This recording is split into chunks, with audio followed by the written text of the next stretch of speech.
Kepala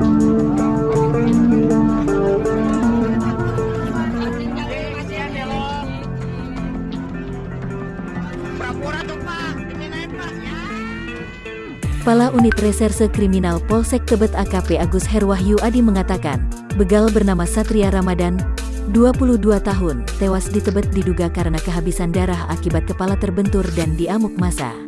Ia mengatakan, Satria mengalami pendarahan di bagian kepala saat ditemukan di dalam gat. Ada benturan di kepala dan mengeluarkan darah. Dia langsung muntah darah. Saking kencengnya masuk ke gat, kata Agus saat dikonfirmasi, Jumat, tanggal 16 April tahun 2021, malam. Satria, lanjut Agus, juga diamuk warga yang telanjur kesal dengan aksinya. Dilansir dari kompas.com, warga memukul Satria saat akan dievakuasi ke mobil polisi. Karena keadaannya cukup kritis, kami bawa ke rumah sakit, ujar Agus. Agus mengatakan, Satria diduga sedang mabuk saat melakukan aksi pembegalan.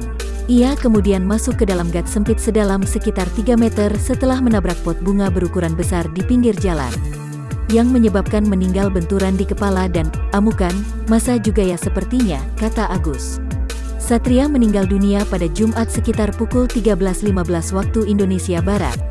Jenazah korban sudah diserahkan kepada pihak keluarga.